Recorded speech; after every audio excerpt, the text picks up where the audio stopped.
Audio Jungle.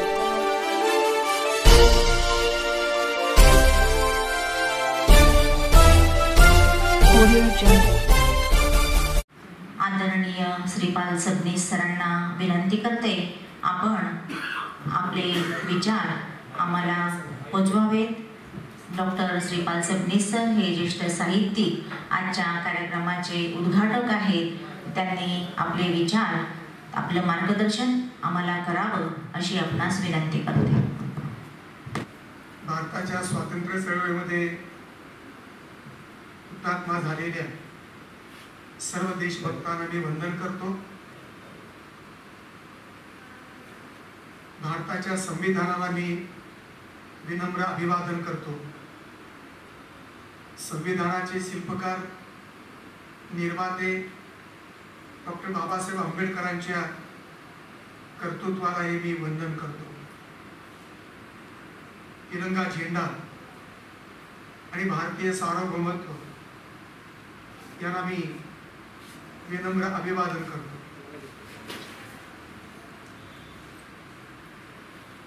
बहुजन सैनिक या चॅनलच्या या कार्यक्रमामध्ये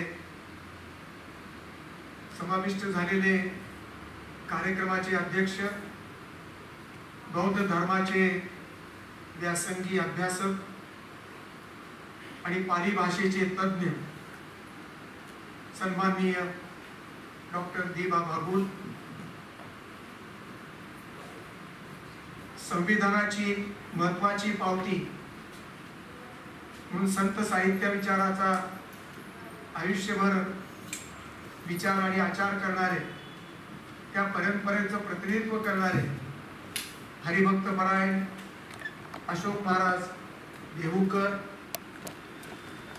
या कार्यक्रमाचे प्रमुख अतिथी, आमचे स्नेही लोकशिक्षक बाबा भारती यांचे सुपुत्र आणि बौद्ध धर्माची चळवळ, बौद्ध धर्माचा विचार सर्वदूर पोहोचवणाऱ्या बाबा भारतीच्या कार्याचा जागर करणारे आमचे मित्र महेंद्र भारती, भाऊराव अण्णांच्या रयत शिक्षण संस्थेचं पुण्य आपल्या प्राचार्य पदाच्या भूमिकेतून पेरणारे प्राचार्य पांडुरंग भोसले, सन्माननीय रमेश चिमुरकर, सामाजिक कार्याची तळमळ बाळगणारे आणि कृती करणारे सन्माननीय राजन नायर, या चॅनलचे बहुआयामी अशा प्रकारचे निष्ठावंत संयोजक, पत्रकार, अभ्यासू अशा प्रकारचे कार्यकर्ते, सन्माननीय काशीरामाच्या सहवासात राहून तीच प्रेरणा घेऊन समाज परिवर्तनासाठी तळहात झटणारे सन्माननीय यशवंतराव गायकवाड, अनिता बिराजदार, पत्रकार दादाराव आढाव, भीमरावजी, एक कार्यकर्ती साक्षी बिराजदार, संभाजी ब्रिगेडच्या भगिनी, आपण सर्व प्रवाहातील, सर्व धर्मातील सर्व श्रोतेगण हो, आपणा सर्वांना सस्नेह जय भीम, सस्नेह रामकृष्ण हरी, जय जिनेंद्र, राम राम, अस्सलाम वालेकुम, सलाम आणि नमस्कार। हे चॅनल खरं तर गेल्या अनेक वर्षाची पत्रकारितेची तपश्चर्या यशवंतरावांच्या गाठीशी आहे, पण अलीकडे त्यांचा निर्णय झाला की संविधानाचा जागर करणं आवश्यक आहे। बहुजनों की शान आणि भारताचं संविधान जरा बंद करा. या सूत्रावर आधारलेलं हा कार्यक्रम मला अनेक दृष्टीने आज फार महत्त्वाचा वाटतो. समाजामध्ये लोकशाहीला धोका निर्माण झालेल्या कालखंडात संविधानाला सर्व बाजूनी कोंडी करण्याचे कळत नकळत प्रयत्न सर्वांचे चालू असताना संविधान जागृतीला वाऱ्यावर सोडून स्वतःचा स्वार्थ साधणारं राजकारण, समाजकारण आणि आंधळ धर्मकारण चालू असलेल्या कालखंडामध्ये हा एक आशेचा किरण म्हणून भारताचं पवित्र संविधान यशवंतरावांनी तुमच्या आमच्या समोर जागरणासाठी हा उपक्रम आयोजिलेला आहे. भंडारा जिल्हा लखानदूर तालुका 2016 तिथले प्राध्यापक अनिल कणेकर नावाचे ग्रस्त संबंध भारताच्या पातळीवरती आणि महाराष्ट्रात संविधानाचं संमेलन घेतात. 2016 साली मी ते उद्घाटन करून तिथे गेलो होतो भंडारा जिल्हा. त्यानंतर अनेक संविधानाच्या महत्त्वाच्या साक्षी मला जागरण करताना महाराष्ट्राच्या नकाशात दिसल्या. भोर तालुक्यातला निष्ठावंत फुले शाहू आंबेडकरवादी डॉक्टर रोहिदास जाधव यांनी संबंध परिसरामध्ये संविधानाचा जागर केल्याचं मी अनुभवलेलं आहे.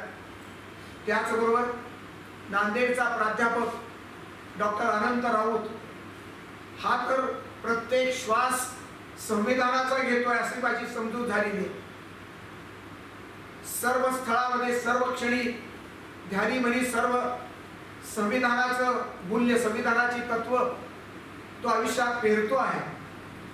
त्याचबरोबर आपल्या पुणे शहरातला रमाई पुत्र विठ्ठल गायकवाड हा सुद्धा रमाई रत्न, संविधान रत्न नावाचे पुरस्कार देऊन चळवळीतल्या आणि बाहेरच्या लोकांचं संविधान निष्ठा, संविधान जागर करण्याचा प्रयत्न तो करतो आहे.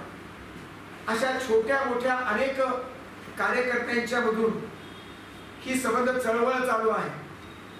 खरं तर साक्षरता ही साहित्याची असते, आरोग्याची असते, संस्कृतीची असते, देशप्रेमाची असते. त्यामध्ये सगळ्यात वरचा क्रमांक संविधान साक्षरतेचा असतो. ही संविधान साक्षरता आमच्या यशवंतराव गायकवाडानं भावली, काळजाला भिडली. संविधानाची संबंध दुरावस्था, संविधानावरची संकट या संवेदनशील जागरूक असणाऱ्या बहुआयामी पत्रकारांच्या मनाला यातना देत होती. आणि म्हणून संविधानाचा जागर करण्यासाठी संविधानाच्या व्याख्यानाची मालिका त्यांच्या चॅनलवरून संबंध महाराष्ट्रामध्ये पुण्य पेरण्याची संबंध प्रक्रिया त्यांनी आजच्या कार्यक्रमाच्या निमित्तानं सुरू केलेली आहे. मला एक महत्त्वाचा मुद्दा आज जाणवतो. महाराष्ट्रामध्ये हजारो कार्यक्रमाला मी जाऊन आलेले. उजवे, डावे, मुस्लिम, ख्रिश्चन, बौद्ध, जैन धर्म, हिंदू धर्म, सर्व धर्माच्या कार्यक्रमाला जाऊन आलो. सर्व महापुरुषांच्या कार्यक्रमाला जाऊन आलो मी. एक यादी असते मोठ्या महापुरुषांची, 8-10 लोकांची. तिथे वंदनीय अशा प्रकारचे महापुरुषांचे फोटो लावलेले असतात. इथे आमच्या पाठीमागे सुद्धा यशवंतराव गायकवाडांनी महापुरुषाची बेरीज केलेली आहे. हिंदू धर्माचे शिवाजी महाराज, हिंदू धर्माचे शाहू महाराज, तुमच्या बौद्ध धर्माचे बाबासाहेब आंबेडकर, महात्मा फुले, सावित्रीबाई फुले, अण्णाभाऊ साठे या सर्व महापुरुषांच्या मध्ये काशीरामाचा संदर्भ आहे. मला एक विशेष महत्त्वाची बाब जाणवली. सर सय्यद अहमद या मुस्लिम सुधारकांची प्रतिमा या ठिकाणी महापुरुषाच्या पोळीमध्ये लावली. हा सेक्युलर महाराष्ट्र, सेक्युलर भारत, संविधानाचा सेक्युलर गाभा कोणता आहे, कसा आहे याचं मूल्यमापन करायचं असेल तर अशा प्रकारच्या बेरजेचं गणित जे पत्रकार यशवंतराव गायकवाडांनी योजलेलं आहे, जे कल्पलेलं आहे, जे प्रत्यक्षात उतरवलेलं आहे, त्या संबंध आदर्श, सेक्युलर आदर्शाची संबंध परंपरा या भूमीमध्ये, या महाराष्ट्रामध्ये रुजली पाहिजे. सर्व धर्माचे लावतात, बाळू अण्णा लावतात, रघुजी भांगरा लावतात, तुमचा बिरसा मुंडा लावतात, अहिल्याबाई होळकर लावतात, सर्व विवेकानंद लावतात, आगरकर लोकमान्य टिळक लावतात, कोणी गोळवलकर लावतात, शिवाजी महाराज, शाहू महाराज, बाबासाहेब आंबेडकर हे कॉमन आहे, हे सगळे लावतातच.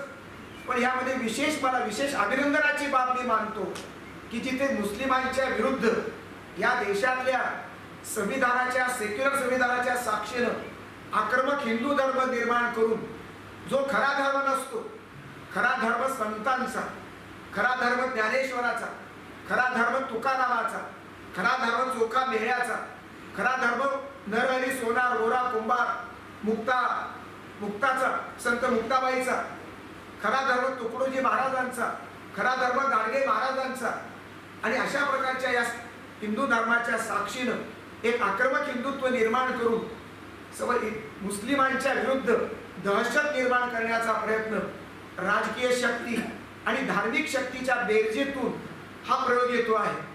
आणखी एक महत्त्वाची गोष्ट मला जाणवते आणि या कार्यक्रमाच्या निमित्तानं मला ती जाणवली, ती महत्त्वाची बाब आहे. फुले शाहू आंबेडकरांचे कार्यक्रम, आंबेडकरी चळवळीचे कार्यक्रम हे बिना महाराजांचे होत असतात. आज या कार्यक्रमामध्ये संविधानाचे सर्व पैलू इथे जमा झालेले आहेत. सर्व जाती धर्माचं संमेलन आहे. संत साहित्याला प्रमाण मानणाऱ्या महाराजांचं आहे, महापुरुषाला प्रमाण मानणाऱ्या सर्व अभ्यासकांचं आहे, सर्व जाती धर्माची मंडळी या ठिकाणी आलेले. खरं तर संविधानाचं सुंदर छोटंसं रूप मला या सभागृहात दिसत आहे. सावित्रीबाईची पुण्याई त्या ठिकाणी कामी आलेली आहे. अशोकराव महाराजांसारखी ही संत परंपरा जोपासणारी माणसं, तुकारामाचे वंशज असणारी माणसं, तुकारामाचा वारसा तर चालवतातच, पण त्याचबरोबरीनं बाबासाहेब आंबेडकरांचा कौतुक करून गौरव करणारी, त्यांच्याप्रती अभिमान बाळगणारी, अभिवादन करू पाहणारी अशा प्रकारचे महाराज अत्यंत कमी आहेत. वांदळे महाराजांचा एक अपवाद जर सोडला तर मला कोणताही महाराज दिसला नाही. संत परंपरा आणि सर्व महापुरुषांची परंपरा याच्यामध्ये वैरभाव नाही, याच्यामध्ये वजाबाकी होता कामा नये. आणि कारण संतांच्या ज्ञानेश्वरीचं, ज्या ज्ञानेश्वर आणि तुकारामाची परंपरा अशोक महाराज चालवत आहेत, या साहित्य परंपरेतला ज्ञानेश्वरांची ओवी आणि तुकारामाचे काही अभंग हे बाबासाहेब आंबेडकरांच्या बहिष्कृत भारताच्या मध्ये ओव्या छापलेल्या आहेत. त्या बाबासाहेब आंबेडकर आणि संत साहित्य याचा एक अत्यंत सुंदर अनुबंध इतिहासामध्ये जुळलेला आहे आणि तो मला महत्त्वाचा वाटतो. बाबासाहेब आंबेडकर गायक होते की मला कल्पना नाही. बाबासाहेब कलावंतांचे चाहते होते. ते व्हायोलिन चांगलं वाजवायचे, गाणं पण गुणगुणत असतील. कारण पहाटे रामजी बाबाच्या संबंध जागरणातून पहाटे उठणारे, अभ्यासाला उठणारे बाबासाहेब आंबेडकर संतांचे संबंध वचनं ऐकत ऐकतच ते मोठे झालेले होते. त्यामुळे संतांच्या साहित्याचा त्यांच्यावरती प्रभाव निश्चित होता आणि हा दुवा महत्त्वाचा आहे. आणि म्हणून परंतु बाबासाहेब आंबेडकरांचे अभंग ऐकून वाघ पळून गेला किंवा वाघ ऐकत बसला किंवा काय झालं असं जे त्यांनी सांगितलं ते मला खरं वाटत नाही. त्याला विज्ञानाचा त्यांनी जर संदर्भ दिला, संशोधनात्मक संदर्भ जर असा प्रकारचा मिळाला तर बाबासाहेबांचं मोठेपण हे मला निश्चितपणे मान्य होईल. या संदर्भातलं इतर संदर्भातलं तर मोठेपण आहेच. बाबासाहेब संशोधक, बाबासाहेब समाजशास्त्रज्ञ, बाबासाहेब वंशशास्त्रज्ञ, धर्मशास्त्रज्ञ आणि बाबासाहेब सर्वच क्षेत्रातले अगदी 32 डिग्र्या पदवी प्राप्त केलेला बाबासाहेबांसारखा दुसरा माणूस मला देशामध्ये सापडलेला नाही. आणि म्हणून बाबासाहेबांचं कौतुक करणं हे आमचं कर्तव्यच नव्हे तर ते संबंध आमच्या निष्ठेचा तो भाग आहे. मला एक महत्त्वाचं वाटतं की आंबेडकरी चळवळीमध्ये हे बाबासाहेबांना स्वीकारण्याची प्रक्रिया सवर्ण समाजातून, महाराज परंपरेतून जी सुरू झालेली आहे त्याची पहिली पावती मला अशोक महाराजांच्या रूपानं आज दिसली. त्याबद्दल मी समाधान व्यक्त करतो आणि या संवादी जाणीवांच्या बद्दल मी त्यांचं निश्चितपणे अभिनंदनही करतो. मुळात भूमिका ही यशवंतराव गायकवाडांची आहे. यशवंतराववरती काशीराम यांचा मोठा प्रभाव आहे. जवळजवळ 10-20 वर्ष उत्तर प्रदेशमध्ये बरेच वर्ष राहून तिथला अनुभव राज्यकारभाराचा सुद्धा त्यांनी घेतला. खासदारकी का आमदारकी कुठली तरी ती उभं राहायचा प्रयत्न झाला. काशीरामाने त्याला संधी दिली होती, पण ती संधी त्यांनी बाजूला ठेवली. पण काशीरामाच्या मृत्यूनंतर आणि जिवंतपणे सहवासात राहून इतक्या प्रामाणिकपणे निष्ठेनं अभ्यासपूर्वक काशीराम अनुभवणं, काशीराम अभ्यासणं ही साधी गोष्ट नव्हे. समाज परिवर्तनाच्या क्षेत्रामध्ये बाबासाहेबांचा वारसा काशीरामापर्यंत येताना अनेक वेगवेगळे चळवळी झाल्यात, वेगवेगळे मॉडेल उभे राहिले आणि ते मॉडेलचा संबंध परंपरा आणि परिणाम संस्कार आमच्या यशवंतरावरती झालेला आहे. यशवंतरावांनी या कार्यक्रमाची आखणी करताना केवळ दलित चळवळ समोर ठेवलेली नाही. दलित चळवळ, श्रमिक चळवळ, कामगारांची चळवळ, शेतकरी, आदिवासी, जैन किंवा मारवाडी अशा अनेक प्रकारच्या महत्वाच्या लोकांना निमंत्रित केले.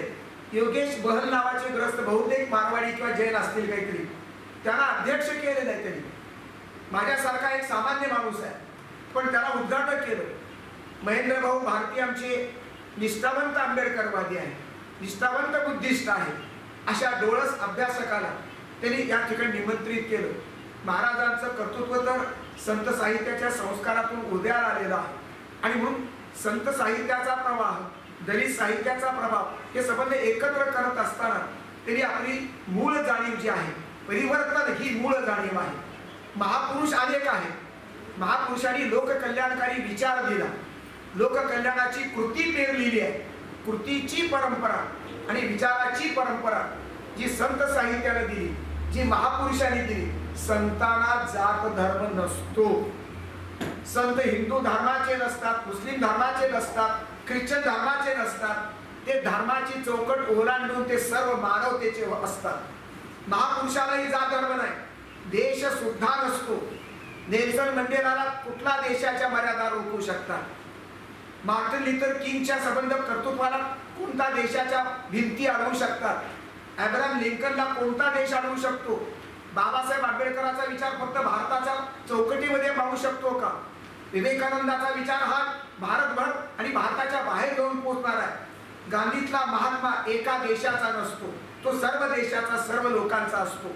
आणि म्हणून सर्व महापुरुषांचं प्रतिनिधी रूप आपल्या या 8-10 लोकांमध्ये, या प्रत्येकाचा धर्म वेगळा आहे.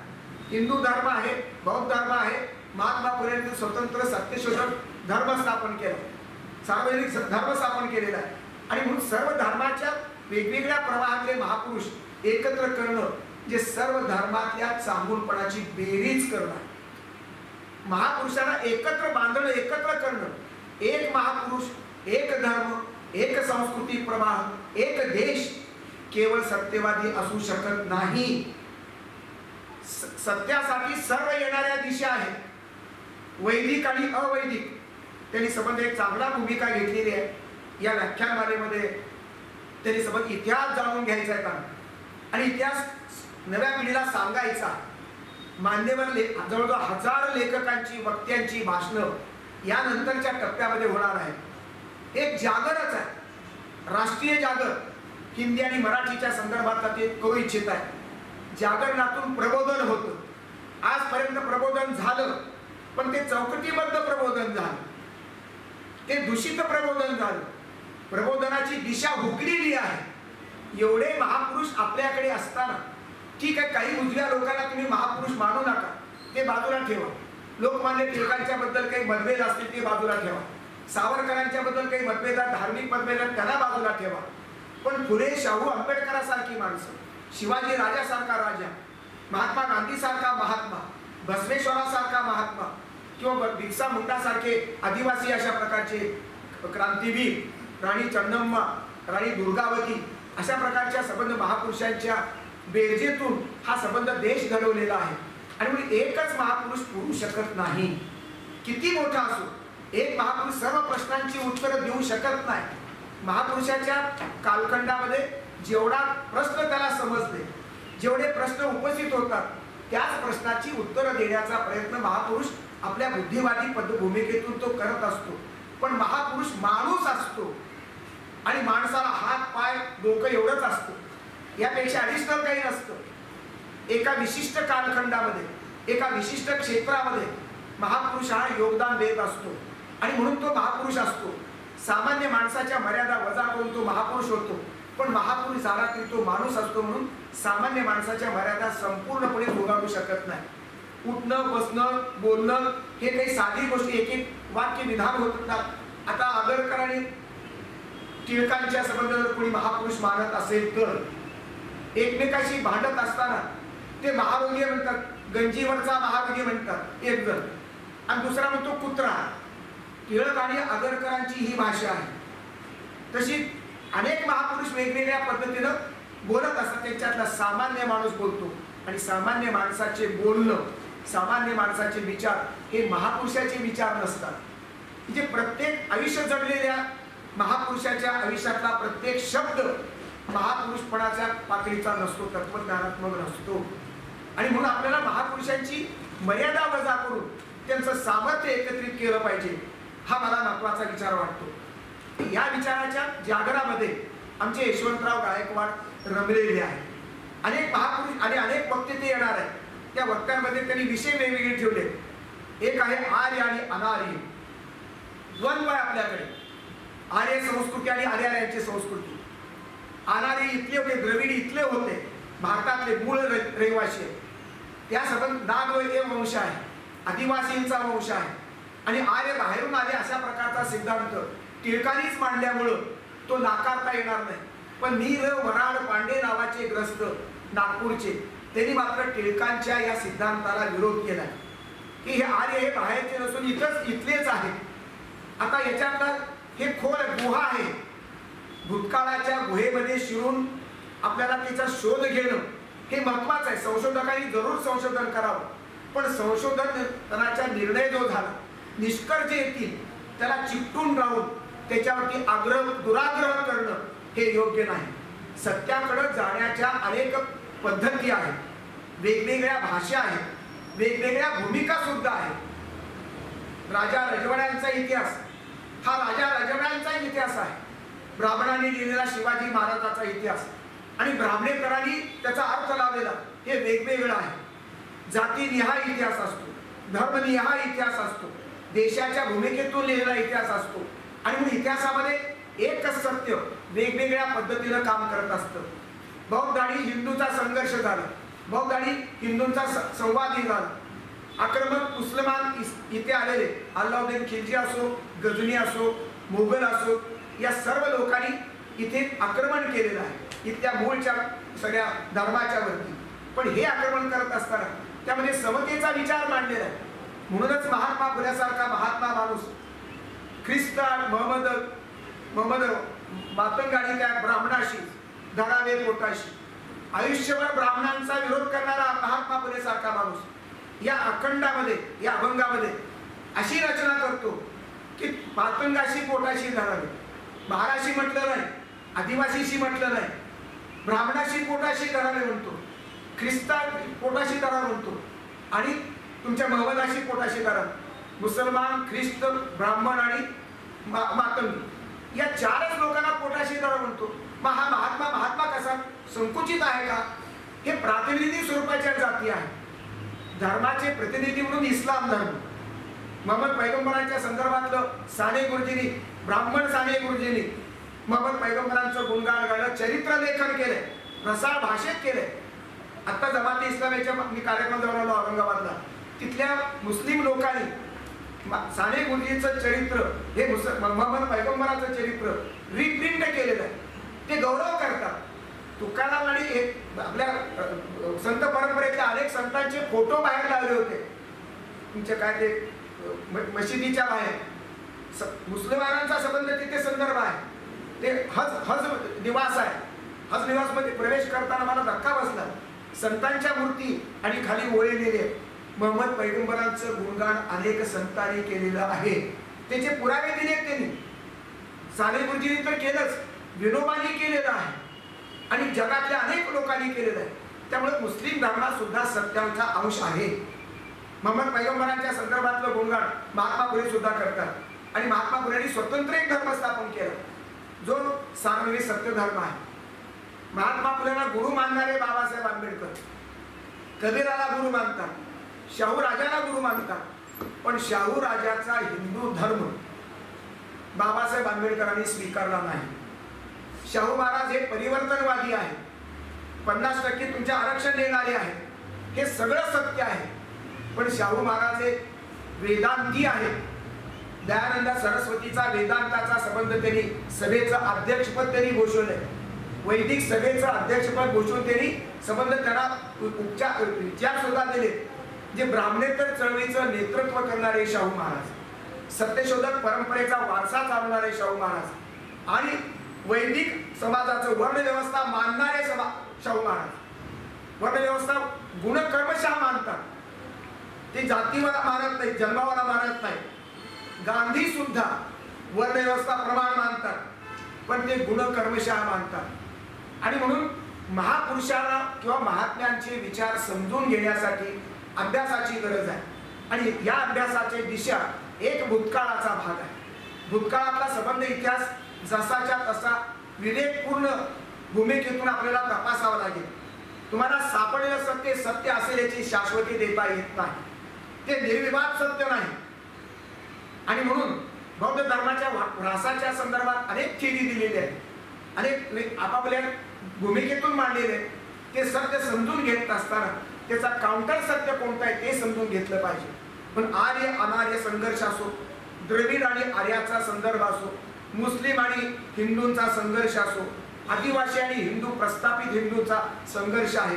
आणि म्हणून वेगवेगळे जैन आणि बौद्ध आणि वैदिक आपले धर्मातले ही संबंध परंपरा असो, वैदिक आणि अवैदिक असा एक द्वंद्व आहे.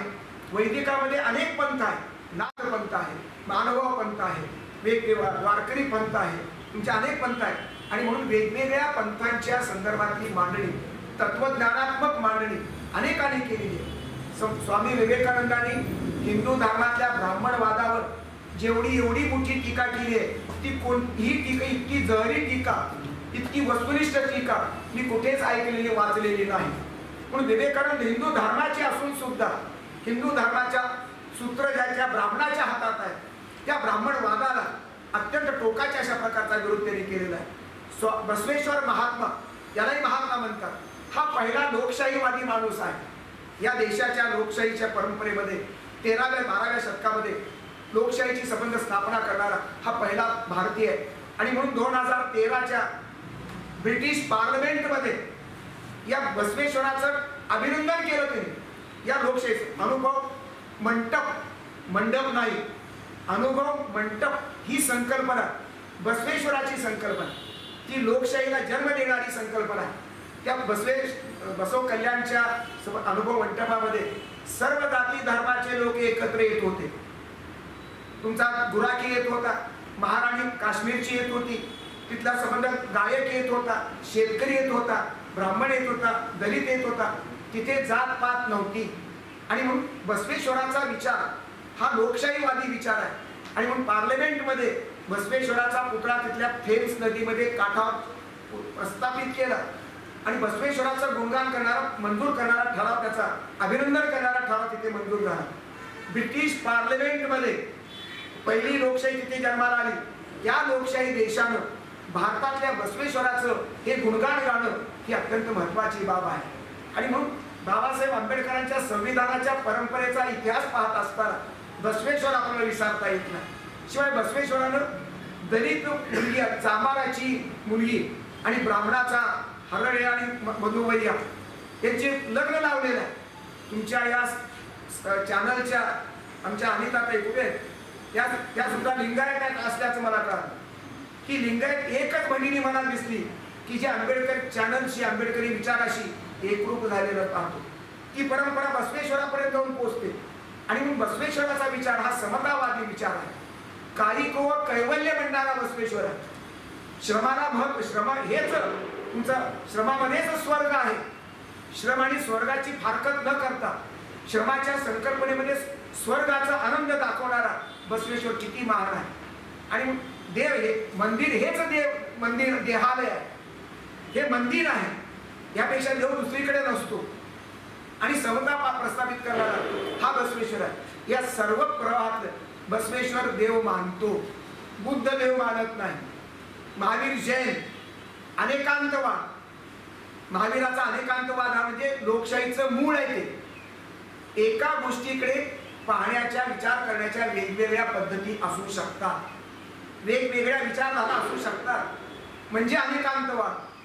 अनेक दृष्टिकोनातून सत्याकडे पाहणं म्हणजे अनेकांतवाद. आणि म्हणून या भूमिकेतून पाहत असताना जैन धर्म अवैदिक आहे, बुद्ध धर्म अवैदिक आहे आणि वैदिक धर्माची मूळ प्रस्थापित अशा प्रकारची परंपरा, या दोघांच्या प्रभावामध्ये वैदिक आणि अवैदिकामध्ये संवादही झाला आणि संघर्षही झाला. आता तुमचा आमचा प्रश्न आहे, नव्या पिढीमध्ये आम्ही संवादाच्या जागा शोधणार आहोत की नाही, का संघर्षाला महत्व देणार आहोत? आणि सत्य कुणाचं, अवैदिकाचं की वैदिकाचं? अवैदिक पंथ चार्वाकाचा पंथ हा नास्तिक पंथ आहे.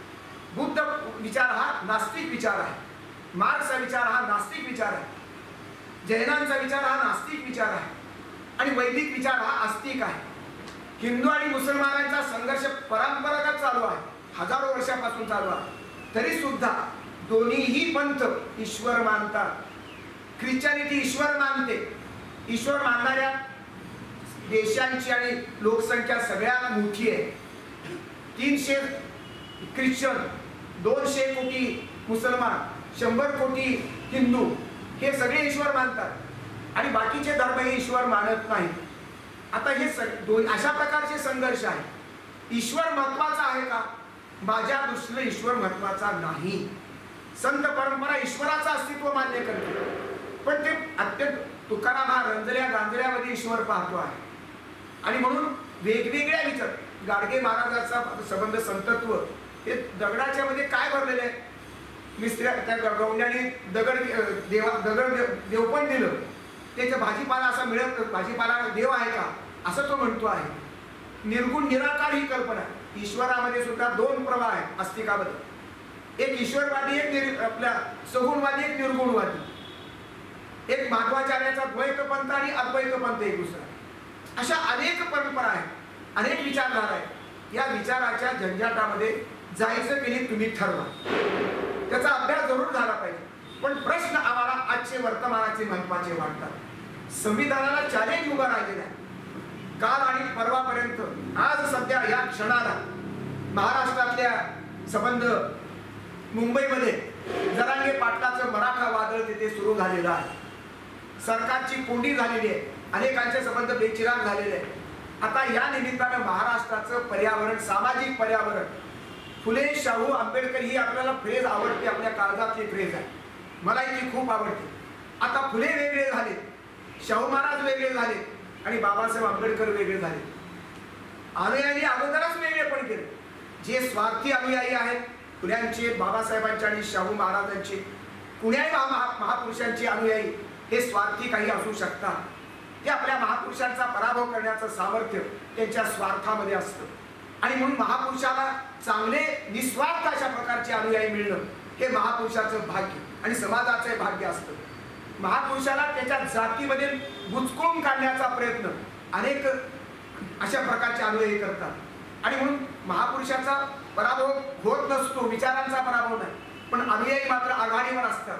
म्हणून दुकानदारी करणारे, महापुरुषाच्या विचारांची दुकानदारी करणारे, नावाची दुकानदारी करणारे सगळे पक्ष असोत किंवा धर्म असोत, अनुयायी असोत, हे मला लोकशाहीला धोका वाटतो. हे महापुरुषाचे इमानदार अनुयायी असे असू शकत नाही. आणि म्हणून महापुरुषांच्या पातळीवरती विचार करताना ही सबंध भूमिका आपल्याला लक्षात घ्यावी, प्रबोधनाची भूमिका लक्षात घ्यावी लागेल. महापुरुषामध्ये वजाबाकी का बरं करायची? या फोटोच्या लाईनमध्ये 10 महापुरुष आहेत ना, प्रत्येकाचा धर्म वेगळा आहे. हिंदू धर्म शिवाजी महाराजांचा, मग कोणता धर्म आपल्याला हिंदू धर्मातला? शिवाजी महाराजांचा धर्म आपल्याला अपील होतो आहे. शिवाजी महाराज तुळजाभवानीला मानतात, शिवाजी महाराज ईश्वर मानतात, तरीही निरेश्वरवादी यशवंतराव गायकवाड त्याचा फोटो इथे लावतात. शाहू महाराज ईश्वरवादी होते, वेद ब्राह्मण्यवादी होते, आणि तरी सुद्धा शाहू महाराजांचा इथे फोटो वंदनी मानतात. कारण त्यांच्यातला काही भाग वंदने. ईश्वर महत्वाचा नसतो, मानवी कल्याण महत्वाचं असतं. आणि मानवी कल्याणाच्या संदर्भातली ही संबंध ईश्वरवाद्यांची भूमिका तितकीच प्रामाणिक महत्वाची आहे. संत सगळे ईश्वर मानतात, ते विज्ञानाच्या कसोटीवर टिकत नाही. ईश्वर हा ईश्वराचा फॉर्म्युला वैज्ञानिक प्रयोगशाळेत सिद्ध होऊ शकत नाही. तो एका एकाच्या मनामध्ये, भक्ताच्या निस्सीम अशा प्रकारच्या मनामध्ये साक्षात्काराच्या रूपानं ईश्वर त्याला दर्शन देतो. तुकारामाला दर्शन दिलेला विठोबा असेल, ज्ञानेश्वराला दर्शन देणारा विठोबा असेल. आम्ही त्याला चॅलेंज करू शकतो की बाबा हे आम्हाला खरं वाटत नाही, पण त्याला व्यक्तिगत अनुभव आहे, तो सार्वत्रिक नाही. पांडुरंगाचा अनुभव हा ज्याला येईल त्याला व्यक्तिगत तो भाग आहे, पण तो सार्वत्रिक अशा प्रकारचा होऊ शकत नाही. आणि म्हणून जर तुम्ही खोटं ठरवत असाल, मला विठ्ठल महत्वाचा वाटत नाही, विठ्ठलावरची श्रद्धा ज्या रूपानं माणसाच्या कल्याणासाठी उभी राहते तो मला संतत्वाचा भाग वाटतो. सामान्य माणसातलं कल्याण निर्माण करणं, त्याला सुसंस्कार घडवणं, देवाच्या निमित्तानं ते घडवतात. संतांना ईश्वर महत्वाचा वाटतो. त्या ईश्वराच्या माध्यमातून ते संबंध माणसाची सेवा करू पाहतात, देवाची पूजा करतात, देवाचं नामस्मरण करतात, पण सामान्य माणसाची पूजा ही मानतात. ख्रिश्चन धर्मातली मदर तेरेसा ख्रिश्चन येशू ख्रिस्ताच्या प्रेरणेत उभी राहते, पण तिच्या संबंध जीवनामध्ये येशू ख्रिस्ताच्या प्रेरणा उकिरड्यावर टाकलेले तुमचे आमचे आईबाप, तुमच्या आमच्या हिंदू धर्मातले, मुसलमान धर्मातले जे पेशंट आहेत, त्या पेशंटला ती घरी घेऊन जाते, आपल्या आश्रमात घेऊन जाऊन ती त्यांचा संबंध सांभाळ करते, औषध पाणी करते, मलमपट्टी करते. ही मदर तेरेसाचा जी प्रेरणा आहे, मदर तेरेसाची प्रेरणा येशू ख्रिस्त आहे. पण येशू ख्रिस्ताच्या प्रेरणेनं ती जर रोग्यांचं मरण जर हलकं करत असेल, सुसह्य करत असेल, तर ती मला महत्वाची वाटते. आणि मदर तेरेसाला मेल्यानंतर ख्रिश्चन धर्मानं संतत्व दिलेलं आहे. आमच्याकडले संत जसे महत्वाचे तसे त्यांच्याकडे एकनाथाचं दलिताचं मूल कडेवर घेतलं म्हणून त्यांचा संबंध गौरव करणारी आपली परंपरा आहे. रचल्या गांजल्यामध्ये देव पाहणारी आपली परंपरा आहे. वसुदेव कुटुंबकम नावाची सूत्र जे आहे ते संस्कृत मधलं वैदिक धर्माचं सूत्र आहे. हे सूत्र वाईट कुठे ठरवता येईल आपल्याला? कुठे ठरवता येईल? आपल्याला ठरवता येणार नाही, कारण सर्व माणस एक तर बघा, बहुजनाची ही संकल्पना जी आहे ती फार महत्वाची आहे. मुठभर अभिजन बहुजनांचं शोषण करतात, त्यांना संबंध बाहेर ठेवतात.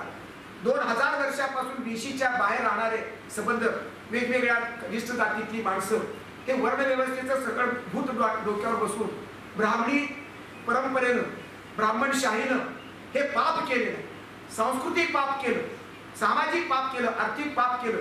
आणि विशिष्ट अशा माणसांचा गट वेशी बाहेर ढकलला, त्यांना राहायला भाग पडलं, ऊन पावसामध्ये ठेवलं, 12 महिने भाकरी नाकारली, माणूस पण नाकारलं, त्यांचा संबंध ज्ञान नाकारलं, वेशीची दारं बंद केली. आणि वेशीच्या दारात यायचं असेल तर गळ्यामध्ये मडकं बांधलं आणि खराटी बांधली कमरेला. इतकं वाईट लाजीरवाणं जीवन ज्या हिंदू धर्मातल्या वर्णव्यवस्थेनं हे ब्राह्मणशाहीनं जे लादलं, ती ब्राह्मणशाही कधीही समर्थने होऊ शकत नाही. आणि म्हणून ब्राह्मणशाहीचा विरोध बाबासाहेब आंबेडकरांनी केलेला आहे, महात्मा फुल्यांनी केलेला आहे, काही ब्राह्मणांनी सुद्धा केला. लोकहितवादी देशमुख, हरी देशमुख, काय देशमुख, त्यांनी विरोध केला, आगरकरांनी विरोध केला, माट्यासारख्या माणसाने विरोध केला, साने गुरुजी सारख्या माणसाने केलं. अभिजन हे प्रवृत्ती आहे, शोषक प्रवृत्ती आहे. ती अभिजनांची प्रवृत्ती आता बहुजनामध्ये सुद्धा आपल्याला दिसते. मग आता नेमकं सरमिसळ झालेलं आहे, बहुजन कोण आणि अभिजन कोण? आता अभिजनांच्या राजकारणामध्ये बहुजन पालखी उचलत आहे. देवेंद्र फडणवीसांच्या अभिजन भूमिकेला पाठिंबा स्वीकारले तुमचे एकनाथ शिंदे आणि अजित पवारांचा गट देतो आहे. बहुजन आणि अभिजन एकत्र आले सत्तेमध्ये आणि बाकीचे बसले तसेच. आता याच्यातला अभिजन कोणता आणि बहुजन कोणता? कारण बहुजनांच्या पातळीवरती आता अभिजन वाद शिरलेला आहे, शोषक वृत्ती शिरलेली आहे, स्वार्थ शिरलेला आहे. आणि काही अभिजन हे निश्चित पुरोगामी आहे. बहुजनांचा जो विचार व्यापक विचार आहे तो अभिजन मानतात. आणि म्हणूनच बाबासाहेब आंबेडकरांनी मरण्याच्या दिवशी SM जोशीला पत्र लिहिलं, RBIच्या संबंध स्थापनेचा आराखडा त्यांना दिला. SM जोशी, डॉक्टर लोहिया, माझ्याप्रमाणे माहितीप्रमाणे आचार्य अत्रे SM जोशी हे ब्राह्मण आहे, समाजवादी ब्राह्मण आहे आणि संविधानाचा गाभा समाजवादाचा आहे, हे लक्षात घेतलं पाहिजे.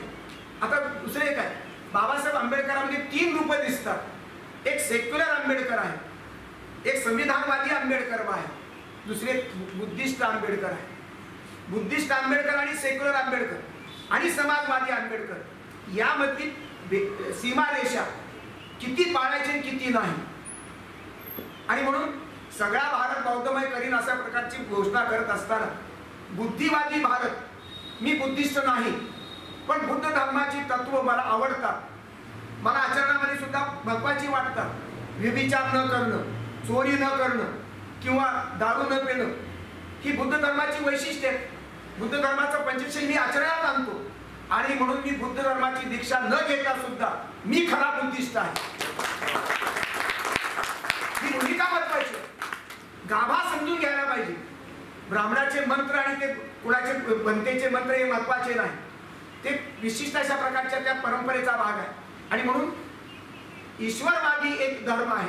ईश्वरवादी मानवतावाद माणूस केंद्रित धर्म आहे. ईश्वराचे धर्म हे ईश्वर केंद्रीय जरी असले तरी ते माणसाचं कल्याण करतात. ईश्वरवादी धर्मामध्ये अध्यात्म जे आहे ते पारमार्थिक आहे, ते ईश्वरवादी आहे. पण त्यांचा दुसरा जो भाग आहे, पार्ट अँड पार्सल आहे, अध्यात्माचा एक अविभाज्य भाग आहे, तो संबंध या माणसाला म्हणजे विशेषतः माणूसवादी आहे, तो देववादी नाही. एक देववादी आहे आणि धर्माचा दुसरा भाग माणूसवादी आहे. म्हणजे ईश्वरी धर्म हे माणूसवादी आहे आणि निरीश्वरवादी धर्म तर निखळ मानवतावादी आहे. बौद्ध धर्म निखळ माणूस केंद्रीय आहे, जैन धर्म निखळ मानवतावादी आहे.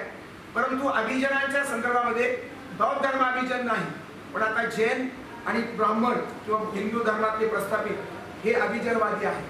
अशा प्रकारची सरमिसळ झालेली आहे, गुंतागुंत झालेली आहे.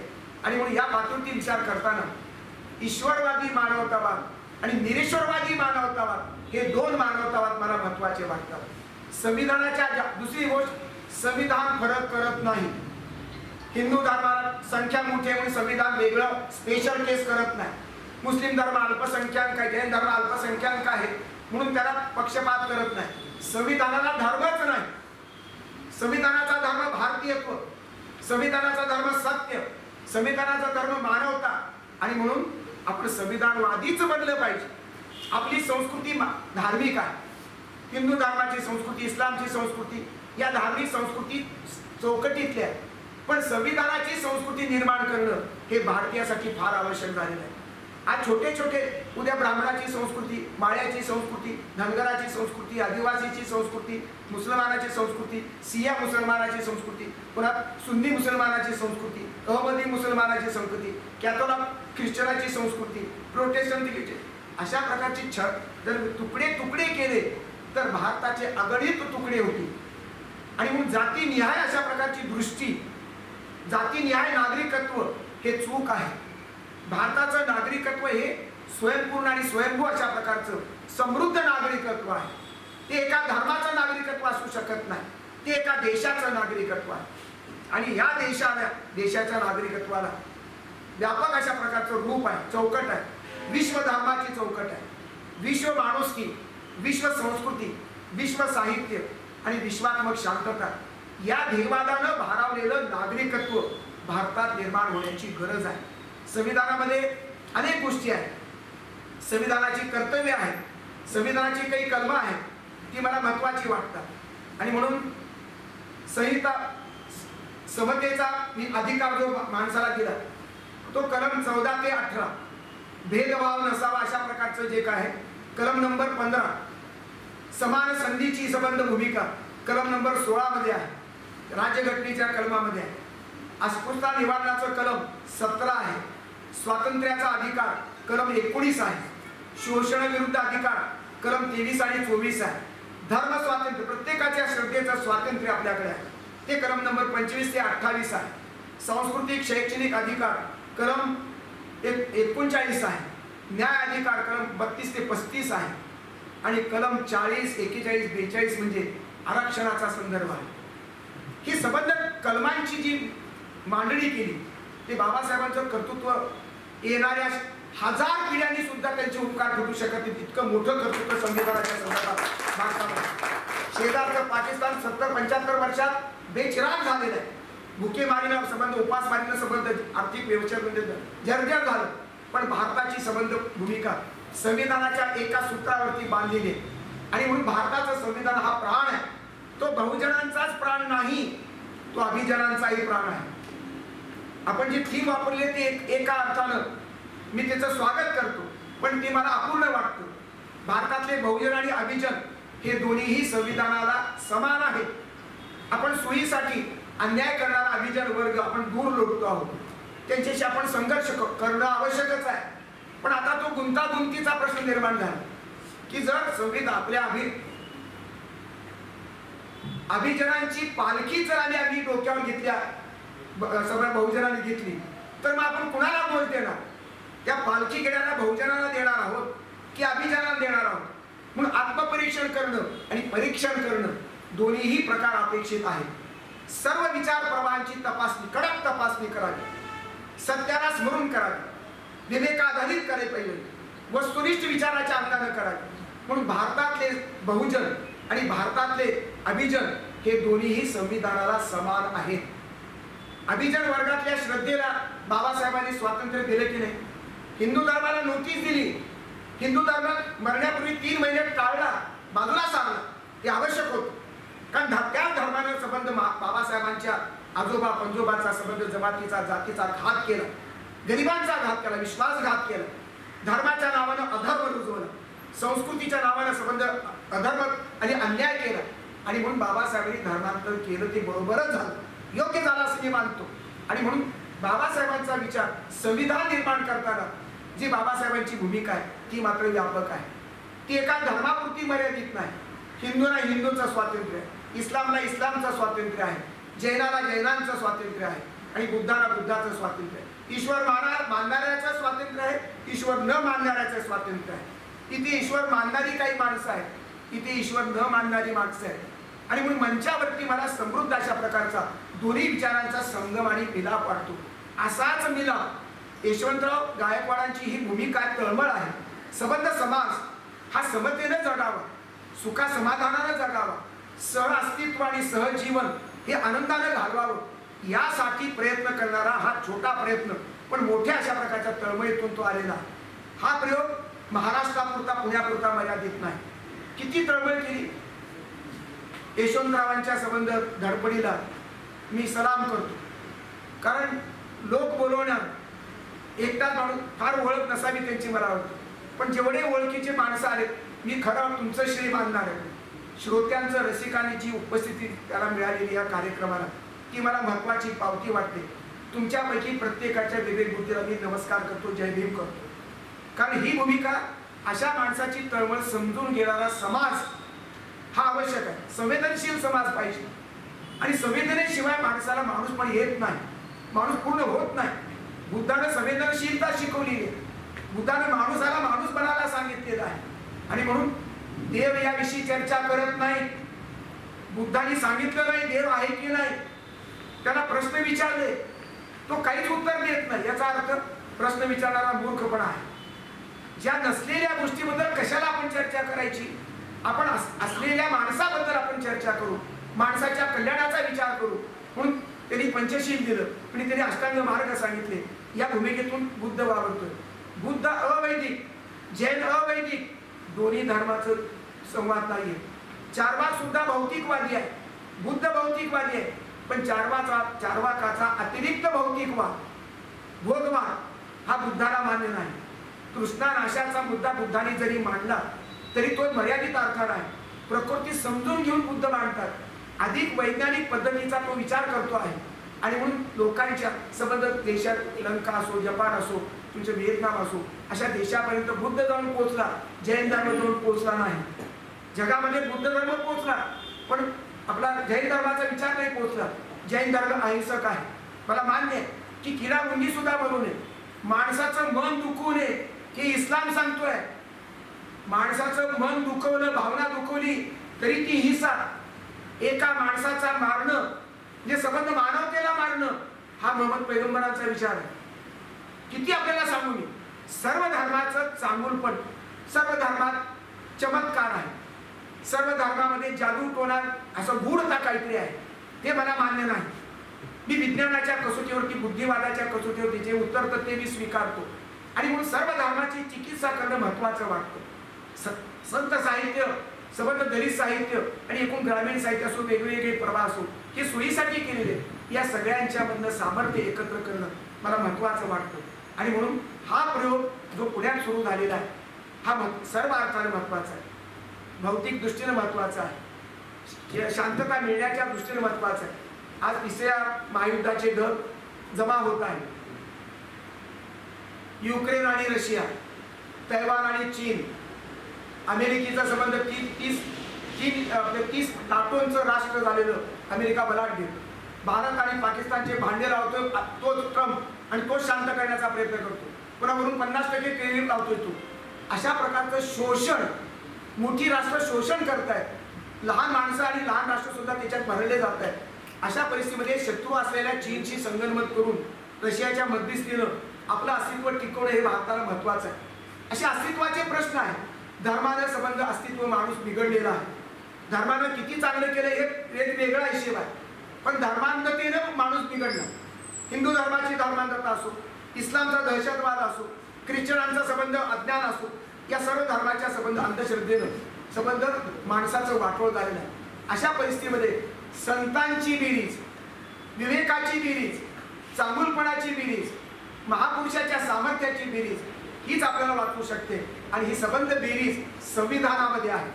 म्हणून संविधान श्रेष्ठ, संविधान संस्कृती जपावी, पूजावी आणि ती अंमलात आणावी, आचरणात आणावी. संविधान संस्कृतीच अंतिम सत्य आहे आणि संविधान संस्कृतीच्या माध्यमातून विश्व संस्कृती जपणं, विश्व संस्कृतीची व्यापकता मनात ठेवणं, विश्व मानवाला आपण अभिवादन करणं हे महत्त्वाचं आहे. विश्व मानवाच्या विश्व शांतीसाठी झटत राहणं हाच प्रबोधनाचा खरा मार्ग आहे. आणि म्हणून या चॅनलला, बहुजन सैनिकांच्या चॅनलला मी शुभेच्छा देतो आणि या चॅनलचं उद्घाटन झालं असं मी जाहीर करतो. त्यांची धावपळ मी पाहतो. प्रत्येक पाहुण्याचा सन्मान यशवंतरावने केला. 1-2 पाहुण्यांचा केल्यानंतर मुख्य संयोजक जो असतो तो बाजूला असून दुसरं कोणाला तरी करायला सांगतो. पण ही भूमिका त्यांची, सगळ्या प्रत्येक पाहुण्याचा तेवढाच आदर सन्मान करण्याची त्यांची भूमिका आहे. खरं म्हणजे मी पुण्यावरून शाल घेऊन यायला विसरलेलो आहे, माझं डोक्यातच आलं नाही. आता ही शाल मला त्यांनी अर्पण केलेली आहे आणि त्यांचा सत्कार मात्र न करता त्यांनी करून घेतला असतं कोणाकोणतं, पण तसा विचार स्वार्थी माणूस नाही. सतत कामामध्ये तळमळ महत्वाची, देशहित, मानवहिताची तळमळ महत्वाची.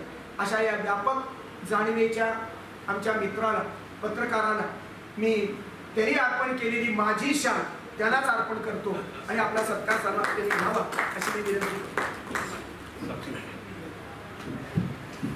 या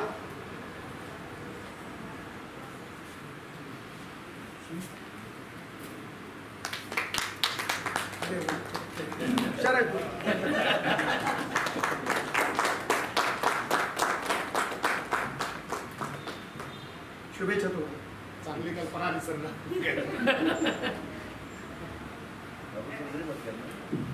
बहुजन सैनिक महाराष्ट्र लाईव्हला लाईक करा, शेअर करा, सबस्क्राईब करा आणि बेल आयकॉनवर क्लिक करा.